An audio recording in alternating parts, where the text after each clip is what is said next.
I said, there's nothing wrong with smoking weed. I don't give a shit if you smoke more of it. Right. But my point is, stop acting like it's this, like, what is the fucking word? Not harmless, just like there's no side effects. Like, right. Like, this is the shit that's out there about weed, that it's not addictive. I drive better when I'm on it. I don't know, dude. It's like everything's in focus, man. They hate that voice. Hey, man. Hey, man. You know, potheads, man, it's like when they drive down the street, man, it's just like not only are you focused on the road, you're taking in nature. Like all that shit and acting like it's the answer to all the universe's fucking problems. Try to begin the process of working on myself. Do this because I don't want to have a job. I just like being able to fuck. Like, you know what I love about this interview right now? There's zero preparation. I don't have to do shit. I was watching the fucking Jets-Miami game last night. I had a couple of beers, hanging out with my dog. I had a great fucking time. There was no like, oh, I got this big meeting tomorrow. I got to hit my PowerPoints, graph how comedy exists. There's none of that. I just show up. Sorry, my wife's been watching all this fucking reality, and that's all they say on that. Everything, it's so about them. They just go, for me.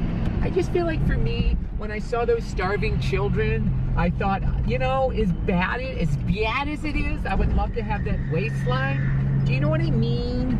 Everyone, they just want to. You know, I was making a conscious effort not to even bring up the Philly video because I can't imagine you're not sick and tired of talking about it. Nah, I don't give a shit. It was a great thing. Got an extra 12 friends on MySpace. Sold a couple more CDs. By September, I didn't know what anybody was talking about. They all were talking about the Force and Chewbacca. I had perspective. Like I saw it when I was like 27. I was just like, it's all right. Why does it matter? Why is it this important? Look, you can tell how much money that movie's gonna make. Everybody's just staring at me. Shooting daggers. All my breath in, then I let like 15, 20% out. Dude, you look like you just got shot and you're waiting for the ambulance when you're doing it. Like you started saying really sentimental shit to me and then pretending like you were crying, and then that just became like the running joke. But dude, you know what? Hanging with you on the road has been great. You're the only one I could have done it with. And then Bill would come and tag it. That's the best thing. Bill would come and tag it. And I would just be like, I was hoping you were going to say that. But dude, it's been fucking wonderful for my anger. I'm going to try to do that when I get home. You had the best one. I got to say the best one was at the airport yesterday. We got to the airport yesterday, and Bill starts busting my balls about my laundry. And he goes, Verzi, fucking 16 days and you're carrying, dirty socks and underwear? I go, I bought new ones. The dirty ones are tied up tight in a plastic bag. And Bill just goes, just like your emotions. And dude, I fucking could not walk. I couldn't walk, and I had to stop pulling my fucking the bag I checked. Parents are the worst because all they did was just bring anxiety. Oh, you having a kid? Oh, no more doing this, no more doing that. Just making it seem like it was going to be this miserable experience. I'm only 10 days in, but it's been a good thing. Oh, thanks so much for being here. I love this show. You're one of my favorite comedians. I'm excited to talk to you. Well, I'm excited to be here. These chairs are horrific. This is designed for I don't know what age. It's not like 6 to 8, like when you're 11. This is like the perfect size. It's not quite adult size. It's not kid size. It's gonna be a bad interview, dude, and I'm blaming the chair. You got to. There should be a high top bar here, like potato skins. This is very, very Applebee's going out of business. Yeah, you have like that. I don't know if it's me, but you're so happy. Sometimes it bothers me. To make your team win again. You remember he did that 10 years ago when they couldn't beat the Patriots? No. He sent a whole tape, said our cornerbacks were roughing up the receivers. Bill, remember. Please let me get this point out. The league said... And now the best guys are the ones who actually start talking about gun control for a minute. So this guy actually feels like he's having a discussion. And right as the guy starts to engage with them, they tell him to go fuck himself. So we should not. The NRA has, for the last, century, been fighting for the privilege of citizens to carry guns. Fuck you, cocksucker. If you're an angry prick like me, it's actually a nice one. Like I get actually anxiety around people as happy as you. It's like Is that right? I can't hit the ball back, dude. I can't sustain you coming to the net with your happiness. I'm just like, this is over. He's gonna smash it right at me. Even Ron Howard doesn't feel good about that. Well, that's the great thing about comedies. Whatever's wrong with you becomes your go-to. Is my head big or what? You know what I mean?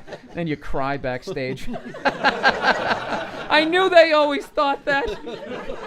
No, when I'm on the road, I talk about getting a 22. Everybody makes fun of me. But if you're in a house, that's what you want. Little 22. You don't have like a 44 Magnum. It's like you're going to shoot through the guy, through the wall, blow your dog's brains out, and like drop the engine out of your car. She's selling muffins, and she's got this big, stupid, look at the muffins I made, look on her face. And the second I saw that part of my brain was just like, dude, what would happen if you just walked up and just said, hey, lady, these your muffins? Oh, yeah? And I just started going, blam, blam, blam, blam, blam, blam, blam. I think, right, the scandal... Players should be able to do roids, and they should be able... So I just started thinking of the horrified look on this lady's face as I started slamming these muffins.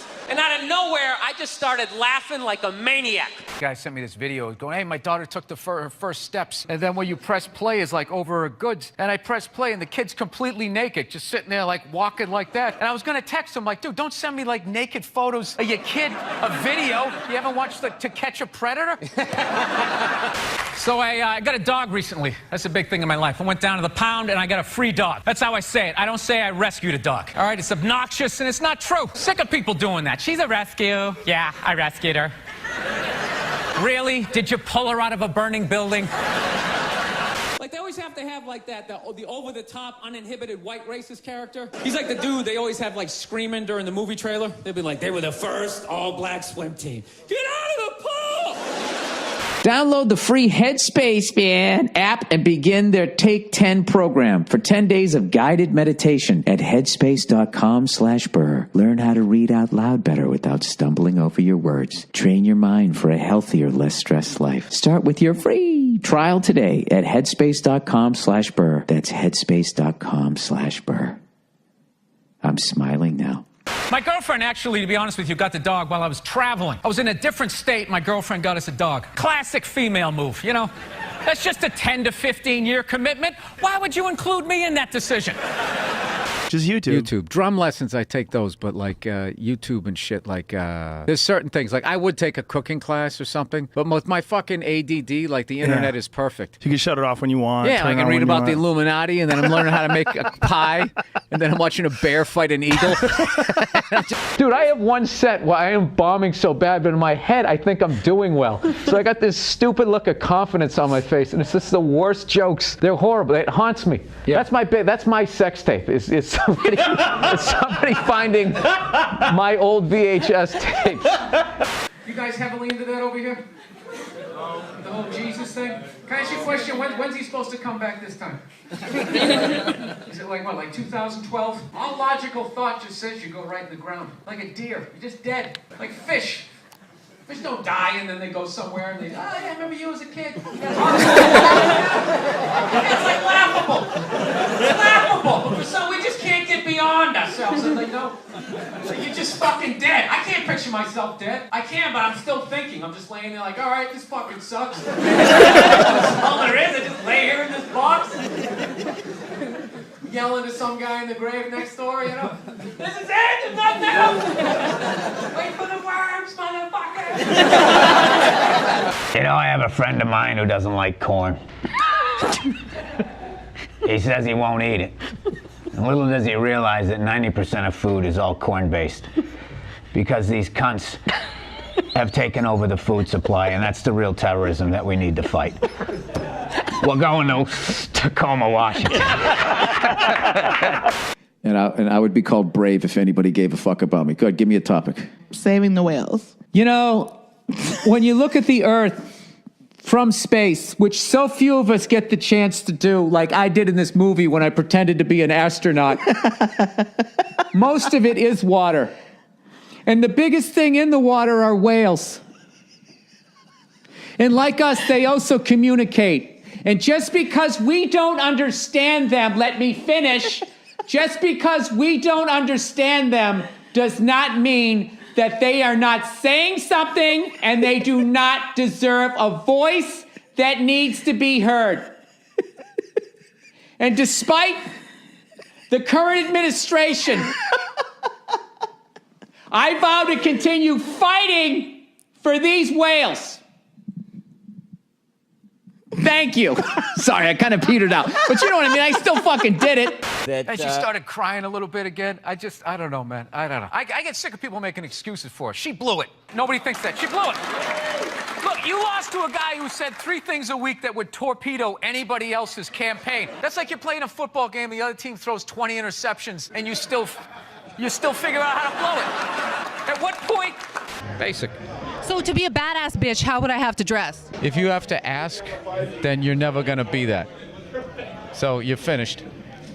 I knew that long ago. Sorry. Can I take the mic? Sure. Now that's the number one thing you don't do. You're what is this? Rock 100.5. This is the worst interview I've ever done, and he's wearing Stetson cologne or something. It's just really overpowering. How you doing? You know what he looks like? He looks like the first guy who gets his ass kicked in a Steven Seagal movie. I might have been the worst comic in the history. Like, first of all, I would get on stage. I was so nervous. I'd take the mic out of the mic stand, and I would immediately just start pacing. Like a panther. And it had like a nervous panther who got declawed and defanged. Yeah. And I was just walking back and forth, and my movement had nothing to do with what I was talking about. I can't even believe I got any laughs. I would just be like, yeah, so I was growing up, and my dad was crazy, and it was just like, it was like that thing, you know, the old carnival game where you try to shoot the duck. Wait a minute, do you own Fab TV? Yes, how do you know that? Because you're so friggin' dressed down. You just had that. You just had that vibe. This is how CEOs. Like, I knew it. I was just like, this guy's not. And by the way, dressed like I had to take my host out. The cameramen are dressed better than you are. I knew it. I was just like, this guy's not a reporter. Didn't even know the name of the show. Didn't even know the name of the show. Wow. Well, you know what? Take it as a call. I wanted an interview. I'm like, no, I got to be with Bill Burr. You're one of my idols. So were you supposed to interview me? Okay, here.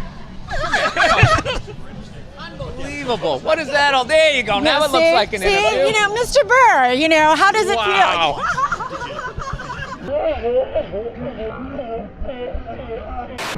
They'll let you get on. Oh, here's where the San Jose fucking Sharks! It's the Sharks! What the fuck would they call him? Probably call him his real name, like Todd. It's Mike Arbuckle, everybody. He's kind of fat, isn't he? Don't say that, it'll hurt his feelings. Okay, these are the first 3 movies I saw. I saw For the Love of Benji. Yeah. And then we saw Scarface. She didn't know what it was. She knew it was like a gangster movie, but she thought it was like, you know, like Kojak or something. And if she wanted to leave then, I would have, but she didn't. She just is very reserved. She's just kind of like, maybe this will get better. Like, she just... A lot of the greats will have, like, you know, 1, 2, 3. They just have that one killer one, you know, which I've obviously yet to have. Or I wouldn't be doing an interview on a handheld, whatever, disposable camera in the back of a fucking cab. She's selling muffins, and she's got this big, stupid, look at the muffins I made, look on her face. And the second I saw that part of my brain was just like, dude, what would happen if you just walked up and just said, hey, lady, these your muffins? Oh, yeah? And I just started going, blam, blam, blam, blam, blam, blam, blam. You hang all your own stuff, you do that? Yeah. Dude, Stud Finder changes your fucking life. There's nothing worse than when you do the knocking thing and you think you got it. And you're like, yeah, this is solid, then it just goes... You like lose the screw and you hear it fall down there and you're like, fucking cocksucking piece of fucking shit. They try to say, they would be like, oh, it was a bunch of, I love the racist white guy thing. A bunch of racist white guys. They came out of the forest and they were just going, Trump, Trump, Trump. Where were all these racist white guys the last 2 elections when they could have voted against a black guy? They were fine. Oh, I don't mind the black guy, but this white lady, we gotta stop her. I was watching some fucking clip. I didn't realize this. I guess like a year ago or 2 years ago, you know that actress Shelley Duvall who crushed it in The Shining? Well, she's in her 60s now, and I guess she's having, I don't know what she's having. She's having some sort of mental issue. I don't know what it is. That piece of shit fucking interviewed Shelley Duvall and talked to her as if he was trying to help her. And she was saying all of this stuff about how Robin Williams was still alive and fucking, you know, the earth is flat and just all kinds of stuff like that where it's clearly like, okay, oh my God, all right, shut off the cameras, come on. I don't think I got 20 seconds, 30 seconds into it. The second she said the Robin Williams thing and then they cut to him, go, so you're saying, once he did that, I had to just, it's like, shut it off. Are you following the protests? Only because my wife watched the women's rally for like 10 minutes, and then it was just like 100,000 people in the rain agreeing with each other. It was just like 3 hours. Are you ready to black? Yes! I said, are you ready? Yes! I've been battling with my girlfriend a lot lately. She loves to watch the Oprah Winfrey Show. Oprah brings out her first guest, right? She gives her this huge intro. She's written a book, she's been in a movie, and she does the most difficult job on the planet. She's a mother. So immediately I look at my girlfriend, I'm like, really? Being a mother is the most difficult job on the planet? How many moms died on ice road truckers last season? Hey, if you like this video, go ahead and click that subscribe button. Like, share, comment. Have a nice day, and thanks for watching.